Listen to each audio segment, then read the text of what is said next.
मेरे ऊपर ये आरोप लग रहा है वो साबित करें। जी। कहने के लिए तो कोई कुछ भी बोल दे, मेरी तो कोई जाति नहीं है। जी। मैं तो सभी धर्मों को मानने वाला हूँ, सभी जातियों को मानने वाला हूँ। कौन सा कांग्रेसी नेता है जो आम जनता की यहाँ पर लड़ाई लड़ रहा है, मुझे बताएं यार। मैंने तो जनप्रतिनिधि जो जनता ने यहाँ पर चुनकर भेजा, 91 के बाद ये विधायक बने हैं। जी, तो जी। उनके दादाजी ने चौधरी देवीलाल जी की मदद की, उनके पिताजी ने चौधरी ओम प्रकाश चौटाला जी की मदद की, और सुभाष गंगोली जी ने खुद अभय चौटाला जी की मदद करी। तो 2019 में वो विधायक बने हैं। आप बताएं वो सफेदों में कितनी बार आए हैं। मैं आज कांग्रेसी में कांग्रेसी था, कांग्रेसी हूँ, रहूंगा। जी। मुझे किसी को सर्टिफिकेट दिखाने की जरूरत नहीं है, जी। क्योंकि एक ऐसे व्यक्ति को टिकट दे दी गई थी जिस व्यक्ति का कांग्रेस से कोई लेना देना नहीं। ना खुदा मिला ना विशाले सनम, ना सनम इधर के रहे ना उधर के। ये व्यक्तिगत संबंध से अलग आप तो मंच साझा करते हैं ना नहीं, अशोक तंवर जी के साथ। मैंने कितनी रैलियां की हैं उसके बाद बताएं। कोई रैली मैंने की है तो कोई बड़ी जनसभा कोई की है तो बताएं। देखिए मैं इसके बारे में कुछ कहना नहीं चाहता। देखिए यशपाल जी, मैंने पहले ही आपको एक बात कही है, अगर जनता मुझे ये कहती है कि जांगड़ा जी आपने चुनाव लड़ना है, तो नरेश जांगड़ा बिल्कुल चुनाव लड़ेगा। कहता हूँ मैं कभी किसी एक जाति एक धर्म की कभी मैंने राजनीति नहीं की। नमस्कार, स्वागत है आप सबका कंचन टीवी पर। आपको पता है सफेदों की राजनीति नित नए आयाम लेती है, रोज नए बदलाव होते हैं। कुछ पुराने चेहरे हैं, कुछ नए चेहरे हैं, कोई ना कोई नई बात होती रहती है। अभी हाल फिलहाल आपने सुना ही होगा, सफेदों में 4 लेन का निर्माण हो रहा है। काफी लंबे अरसे से निर्माण हो रहा है, काफी लंबे अरसे से मांग थी और निर्माण भी हो रहा है। लेकिन यहाँ पर दिक्कतें आ रही है कि रुक रुक कर वो निर्माण हो रहा है। कभी सड़क रुक जाती है, कभी मिट्टी डालकर छोड़ दी जाती है, कभी दलदल बन जाती है, कभी वहां पर काम रुक जाता है। बहुत सारी दिक्कतें आ रही हैं और इस काम को कराने के लिए किसी न किसी को सामने आना पड़ता है। एक व्यक्ति है जो इस काम के पीछे डंडा लेकर लगे हैं, इस काम को कराने के लिए पूरी शिद्दत के साथ लगे हुए हैं। फिलहाल उन्होंने धरना दिया, अल्टीमेटम दिया कि 13 फरवरी तक अगर काम शुरू नहीं होता, माफ कीजिएगा 15 फरवरी तक अगर काम शुरू नहीं होता तो वो धरना देंगे। और 13 तारीख एन 2 दिन पहले ही काम शुरू हो जाता है, रोड बनना शुरू हो जाता है। जी हाँ, आप समझ ही गए, मैं बात कर रहा हूं सफेदों के नेता नरेश जांगड़ा की, जो आज हमारे साथ है। स्वागत है आपका नेताजी।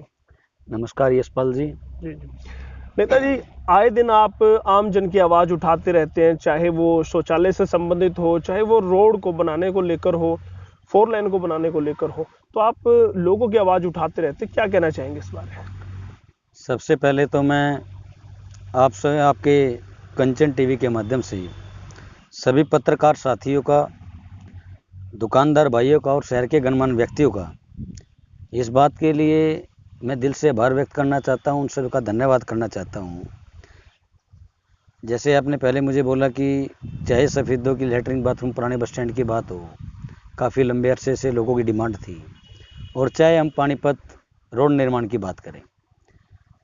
मैं बात आपको थोड़ा सा पीछे ले जाना चाहूँगा। जब 26 जून को हमने फौजी डेयरी के पास जाकर के सैकड़ों दुकानदार भाइयों ने मिल करके और शहर के कुछ गणमान्य व्यक्तियों ने मिल करके, जब आए दिन वहाँ पर कोई ना कोई हादसा होता था, तो दुकानदार, क्योंकि मैं यहाँ से पूर्व नगर पार्षद रहा हूँ, मुझे लोगों ने यहाँ पर जिम्मेवारी दी।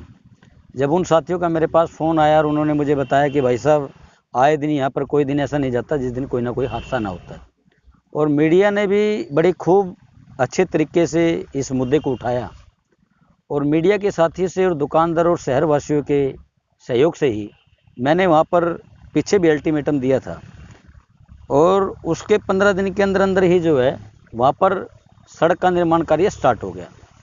दुकानदार भाई और शहरवासियों के माध्यम से और आप मीडिया के साथियों के माध्यम से ही हमने 15 फरवरी का अल्टीमेटम दिया, और मीडिया ने भी बड़े खूब तरीके से उसको पूरा हाईलाइट किया मामले को।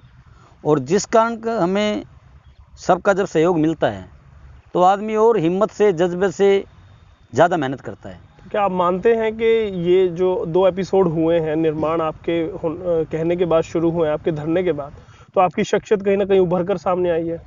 नहीं, मैंने तो पहले भी जनित के हमेशा मुद्दे उठाए। मैं स्टूडेंट लाइफ से अब मैं पीछे ले जाना चाहूँगा 2003 के अंदर आपको, जिस समय मुझे NSUI का ब्लॉक अध्यक्ष की मुझे जिम्मेवारी दी गई, चौधरी देवीलाल यूनिवर्सिटी बनाई गई ओम प्रकाश चौटाला जी के समय में, तो उस समय भी मैंने अपने छात्र युवाओं साथियों के साथ मिलकर के उस समय भी काफ़ी धरने प्रदर्शन किए, रोड प्रदर्शन किए। और जब कांग्रेस की सरकार बनी तो पूर्ण कुरुक्षेत्र यूनिवर्सिटी के साथ जुड़ने का काम किया, जींद जिले को। तो हमेशा हमने तो जनहित के मुद्दे उठाए हैं और भविष्य में मैं इसी तरीके से उठाता कितने रहूंगा। साल अगर आपको कहा जाए राजनीति में कितने साल हो चुके हैं आपको? नहीं, मैं तो पहले भी एक कार्यकर्ता के रूप में काम किया और आज भी कार्यकर्ता के रूप में काम कर रहा हूँ और भविष्य में कार्यकर्ता के रूप में काम करता हूँ। मैं तो नेता हूँ नहीं। जी। मैं तो एक साधारण परिवार में जन्म लिया। मैं तो एक कार्यकर्ता के रूप में हमेशा ही पार्टी के लिए मैंने काम किया है और आगे भी करता रहूंगा। राजनीति में कूदे कितने वर्ष हुए? देखिएगा, जब मैं 2003 के अंदर गवर्नमेंट कॉलेज के अंदर जब मैंने एडमिशन लिया BA फर्स्ट के अंदर, मैं उसी समय से छात्र विंग से मैं जुड़ा। जी। छात्र विंग के बाद मुझे ब्लॉक अध्यक्ष की जिम्मेवारी दी गई। 2005 में मेरा कार्य देखते हुए मुझे जिला अध्यक्ष की जिम्मेवारी दी गई। 2007 में मुझे युवा कांग्रेस का प्रदेश में सेक्रेटरी नियुक्त किया गया। जी। 2010 में मुझे नगर पार्षद का लड़ने का मौका मिला और जनता ने मुझे नगर पार्षद चुनकर भेजा। उसके बाद मैं असेंबली प्रेसिडेंट बना, इलेक्टेड। राहुल गांधी जी की सोच थी कि गरीब और साधारण परिवार के युवा साथी जो हैं इलेक्टेड चुनाव जीत कर आगे बढ़े। उस समय मैंने इलेक्शन लड़ा और मैं 2012 में फिर असेंबली प्रधान बना। 2016 के अंदर फिर मैं सेक्रेटरी बना यूथ कांग्रेस का, वो भी इलेक्टेड बना, मैं जीत के बना। 17 साल तकरीबन आपको हो गए राजनीति करते हुए, तो क्या आपकी जो आर्थिक स्थिति थी वो कभी आड़े नहीं आई है? नहीं, देखिए, राजनीति के अंदर आपको पता है कि आज एक आम आदमी जब राजनीति के अंदर आता है तो उसकी बहुत सी समस्याओं का उसके सामने आती हैं। लेकिन जिस आदमी के अंदर जज्बा, जुनून और हिम्मत हो जब होती है, जब आप जैसे साथी मित्र, पत्रकार साथी और जब शहरवासियों का, हल्के वासियों का जब प्यार और सहयोग मिलता है तो वो सब उसके आगे फीकी पड़ जाती हैं। फाइनेंशियली दिखते उस समय नहीं आती। लेकिन आज के समय में तो आप सब समझते ही इन बातों को। बैकवर्ड कम्युनिटी से आप आते हैं, जांगड़ा समाज से हैं आप, तो क्या आपकी कम्युनिटी की संख्या कम है वो भी एक दिक्कत है आपके लिए, या दूसरा बैकवर्ड का होने की वजह से भी क्या आपके सामने दिक्कतें पेश आई कभी? देखिए यशपाल जी, मैं एक बात आपको बताना चाहता हूँ। मैं कभी किसी एक जाति, एक धर्म की कभी मैंने राजनीति नहीं की। मैं जात की राजनीति नहीं करता, मैं जमात की राजनीति करता हूँ। मैं 36 बिरादरी की राजनीति करता हूँ, सभी धर्मों में भी मैं विश्वास रखता हूँ। तो इसलिए जो आदमी विशेष जाति की राजनीति करती है, दिखते उनको आती हैं। मेरी तो कोई जाति नहीं है जी। मैं तो सभी धर्मों को मानने वाला हूँ, सभी जातियों को मानने वाला हूँ। मैं जब सिखों में जाता हूँ सिख बन जाता हूँ, जब मैं दलितों में जाता हूँ दलित बन जाता हूँ, जब मैं बैकवर्ड में जाता हूँ तो बैकवर्ड बन जाता हूँ। मेरी तो कोई जाति ही नहीं है। तो वजह क्या है इसकी? क्या आने वाले जो भविष्य नगर पालिका के चेयरमैन के चुनाव है, क्या उस पर नजर है? नहीं, मेरा अभी ऐसा कोई मकसद नहीं है, मेरा अभी ऐसा कोई टारगेट में नहीं है।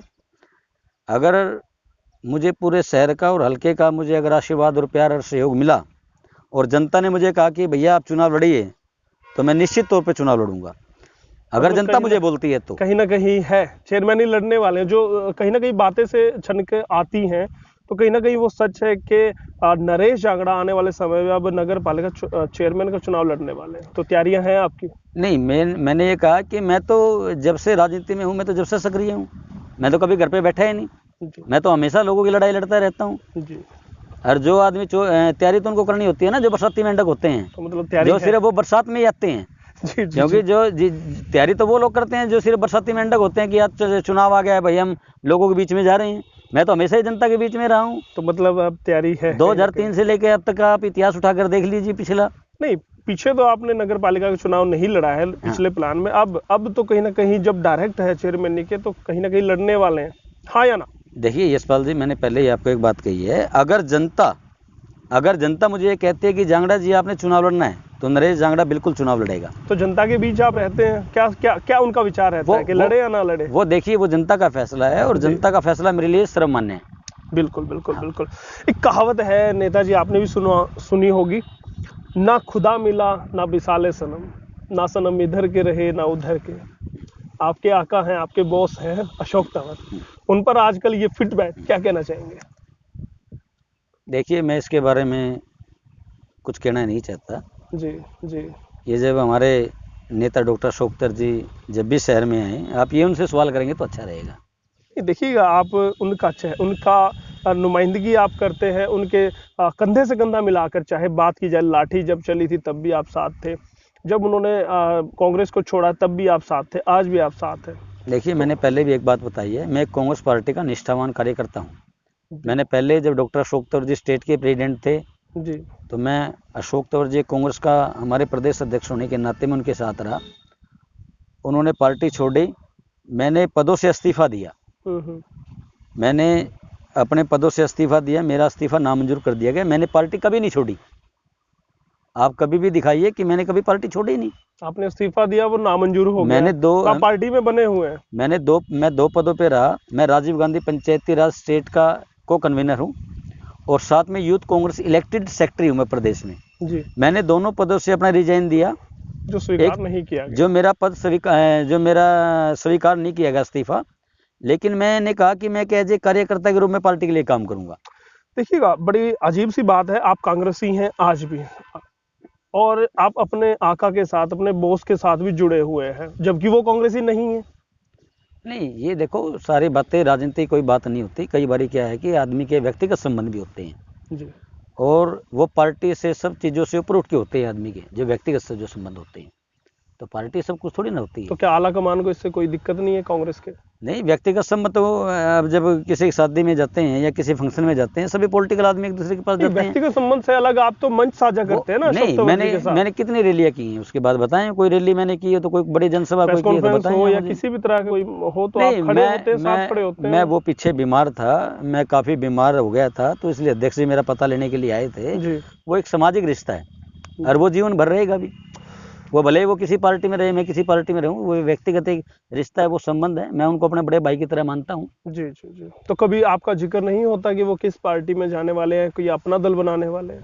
नहीं, मैंने पहले ही कहा है कि मैं एक छोटा सा कार्य करता हूं और वो उनका अपना निजी फैसला होगा। जी। तो क्या बॉस ने जैसे कहा था इलेक्शंस में, विधानसभा चुनाव में, उन्होंने कहा कि कांग्रेस को नुकसान पहुंचाना है? नहीं, ये बिल्कुल झूठी बात है। मैं आज आपको थोड़ी सी बात बता दूं। जिस समय पार्लियामेंट का चुनाव था, मुझे आज भी ये बात याद है। आपके माध्यम से, चैनल के माध्यम से मैं एक बात बताना चाहता हूं कुछ साथियों को भी। बहुत से लोग कहते हैं कि कांग्रेस के अंदर भी गुटबाजी है, और जिस तरीके से रोडों पर भी देखने के लिए मिली, लोग बोलते हैं सब। जब मेरी एलनाबाद के अंदर ड्यूटी थी, चौधरी भूपेंद्र सिंह हुड्डा जी, पूर्व चीफ मिनिस्टर जी ने हमारी सोनीपत पार्लियामेंट से चुनाव जब फाइट किया, तो उस समय मेरी डॉक्टर अशोक तंवर जी ने एलनाबाद के अंदर ड्यूटी लगा रखी थी इलेक्शन के समय में। उस समय मेरे पास मोनू हुड्डा जी, जो भूपेंद्र सिंह हुड्डा जी के भतीजे हैं, उस समय उनका मेरे पास फ़ोन आया और वो मुझे कहने लगे कि जांगड़ा जी, आप सिरसा के अंदर भी टाइम दे रहे हैं तो थोड़ा सा अपनी विधानसभा के अंदर भी टाइम दीजिए, चौधरी साहब के लिए थोड़ा सा काम कीजिए। तो उसके बाद पिछड़ा वर्ग का एक सम्मेलन था फतेहाबाद के अंदर। मैंने डॉक्टर साहब से वहाँ पर बात की और डॉक्टर साहब से मैंने पूछा, क्योंकि हल्के से भी मेरे पास बार बार फ़ोन आने लग रहे थे, तो डॉक्टर अशोक तंवर जी ने ये बिल्कुल साफ शब्दों में कहा कि जांगड़ा जी, आप बिल्कुल वहाँ पर जाइएगा। जब मैंने उनको बताया कि भाई साहब, मेरे पास मोनू हुड्डा जी का फ़ोन आया है, उन्होंने मुझे चौधरी साहब की मदद के लिए बोला है, तो अशोक तंवर जी ने मुझे बोला कि ठीक है ब्रदर, आप वहाँ पर जाइए और 4-5 दिन वहाँ पर आप चुनाव में लगाइए। जो अपने कांग्रेस के जितने भी कार्यकर्ता है, जो साथी हैं, उनको चौधरी भूपेंद्र सिंह हुड्डा जी के साथ जोड़िए और उनको जिताने का काम करिए।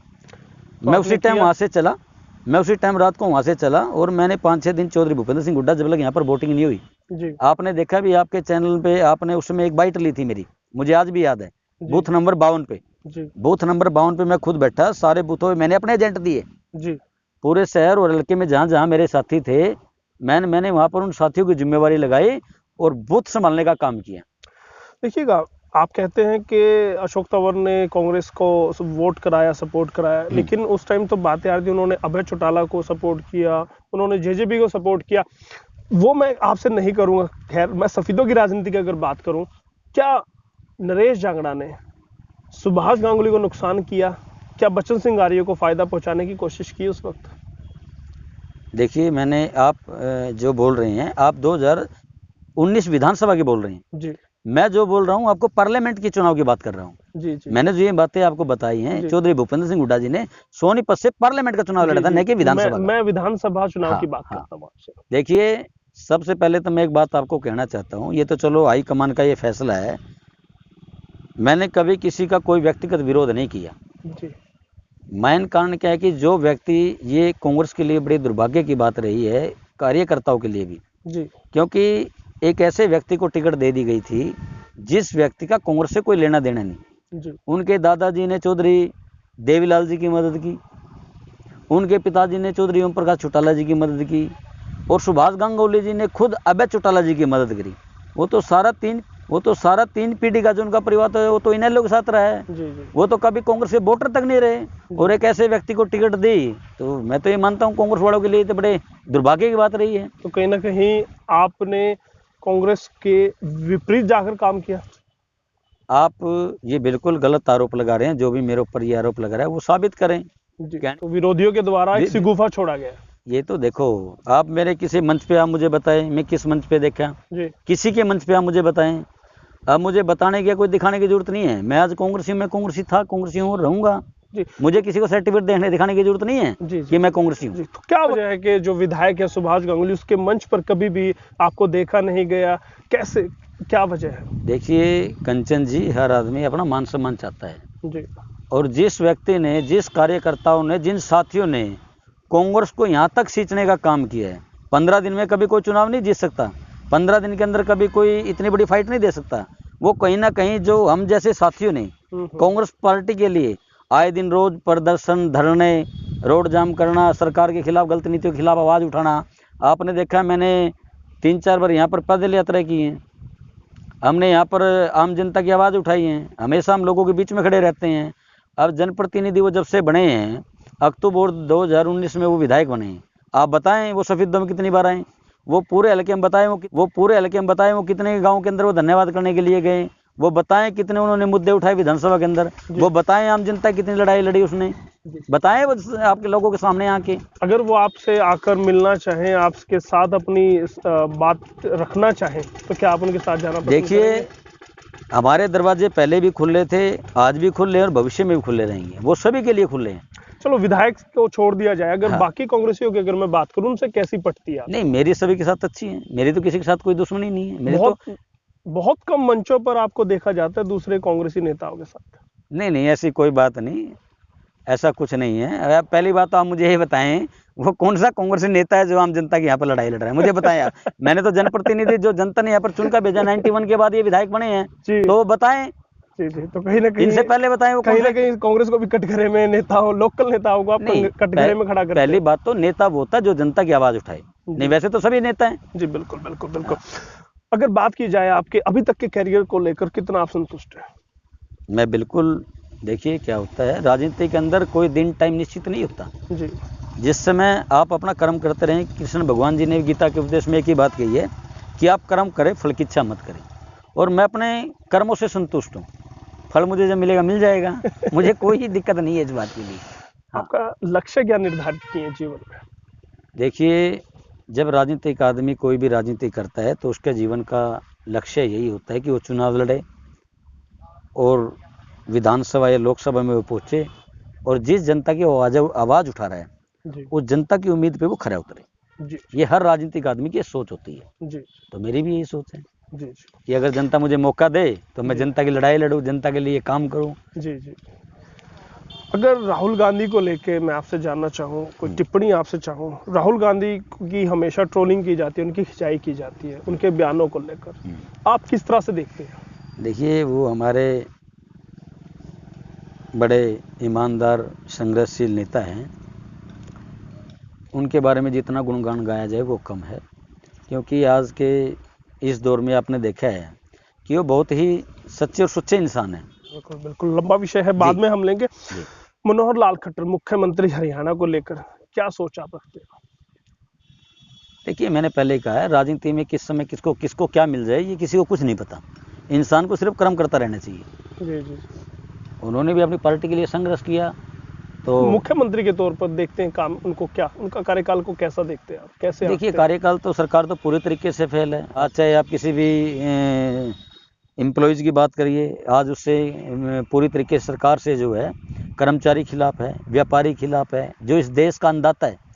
पूरे विश्व के अंदर अगर हिंदुस्तान की कहीं पहचान होती है तो हम ये कहते हैं कि कृषि प्रधान देश है हिंदुस्तान, और आज किसान का देश जो है दुखी है, परेशान है। खट्टर की तुलना हमेशा योगी से की जाती है, तो कहीं ना कहीं उनको कमतर आंका जाता है। नहीं, आप योगी जी की बात करिए या मनोहर लाल जी की बात करिए, जहाँ जहाँ पर बीजेपी की सरकार है वहाँ पर बुरा हाल है। जी आए दिन डकैती, लूटमार, फिरौती, ऐसी घटनाएं होती जा रही हैं। जी बिल्कुल बिल्कुल। सरकार किसान आंदोलन में नरेश जांगड़ा की क्या भागीदारी अभी तक रही है? देखिए, किसान आंदोलन में मैंने पहले ही कहा है कि मैं और मेरी पूरी टीम और मेरे पूरे साथी हम किसानों के साथ कंधे से कंधा मिला के उनके साथ खड़े हैं। जहाँ जहाँ भी उनका धरना प्रदर्शन होता है, मैं दिल्ली भी कई बार गया हूँ और यहाँ पर भी मैं धरने पे बैठा हूँ, और भविष्य में भी कहीं जरूरत पड़ेगी तो मैं किसानों के साथ पूर्ण रूप से बिल्कुल उनके साथ खड़ा हूँ। क्या आपको लगता है प्रोटेस्ट जो हो रहा है सही हो रहा है? बिल्कुल, ये बिल्कुल सही हो रहा है। बिल्कुल बिल्कुल, बहुत बहुत धन्यवाद मैं करना चाहूँगा जांगड़ा साहब आपका, आप आए और कंचन टीवी से बात की आपने, बहुत बहुत शुक्रिया आपका। धन्यवाद यशपाल जी, आपने मुझे मौका दिया आपके चैनल पे आने के लिए। मैं इसके लिए भी आपका और आपके पूरी टीम कंचन टीवी का फिर से, और जो हमने शहर के अंदर धरने प्रदर्शन दिए उसके लिए भी मैं दुकानदार भाइयों का और शहरवासियों का, पत्रकार साथियों का मैं विशेष तौर पर धन्यवाद करना चाहता हूं। आप सबका इसके लिए दिल से आभार व्यक्त करता हूं। शुक्रिया, धन्यवाद, जय हिंद जी, बहुत बहुत धन्यवाद नेताजी। तो देखा आपने नरेश जांगड़ा, साधारण से परिवार से निकला एक बालक जो राजनीति के गलियारों में चंडीगढ़ से लेकर दिल्ली तक अपनी पैठ बनाने में कामयाब हुआ, आम जन के बीच रहता है और अपने आला कमान, अपने बॉस के साथ वो वफादारी के साथ जुड़े हुए हैं। यही उनकी खासियत है कि वो जिनके साथ जुड़ते हैं, शिद्दत के साथ जुड़ते हैं। उनके लिए एक बात कही जाती है कि वो प्यार और दुश्मनी शिद्दत के साथ करते हैं, और ऐसा कहा जाता है और ऐसा दिखता भी है, क्योंकि मैंने उनके राजनीतिक करियर को बहुत करीब से देखा है। जब मैं मीडिया में नहीं था तब से उनको मैं देख रहा हूं, और आज जब मैं मीडिया में हूं तो तकरीबन उनको मैं इंटरव्यू करता रहता हूं, और उनके हर कार्यकलाप पर हमारी कंचन टीवी की नज़र रहती है। तो देखना होगा कि उनका भविष्य क्या रहता है। अनख है उनमें और शिद्दत के साथ अनख रखते हैं, तो अच्छा लगता है जब ऐसे जमीन से जुड़े व्यक्ति का हम इंटरव्यू करते हैं तो कुछ दिल से बातें निकलकर सामने आती है। आज हमने कोशिश की कि पूरा उनका जीवन का एक परिचय दिखाया जाए, समझाया जाए, क्योंकि आए दिन उन किसी ना किसी धरने प्रदर्शन को लेकर किसी बाइट उनकी आती रहती है, लेकिन उनके जीवन परिचय को लेकर बहुत कम लोग जानते थे। तो कुछ एक लोग हमसे जानना चाहते थे नरेश जांगड़ा का जीवन कैसा है, कहाँ से उन्होंने शुरुआत की, कैसे वो यहाँ तक पहुँचे हैं। तो यही कोशिश थी हमारी और दिखाने की हमने कोशिश की। और ये इंटरव्यू आपको कैसा लगा तो कमेंट बॉक्स में कमेंट करके जरूर बताइएगा, और इस वीडियो को शेयर जरूर कीजिएगा। और हाँ दोस्तों, कंचन टीवी अब YouTube, Facebook, LinkedIn, Twitter, Instagram के बाद अब कू पर भी है, आप हमें वहां पर भी फॉलो कर सकते हैं। बहुत बहुत धन्यवाद हमारे हर एक दर्शक का जो इस वीडियो को देख रहा है। मैं आपका दोस्त, आपका होस्ट यशपाल कंचन।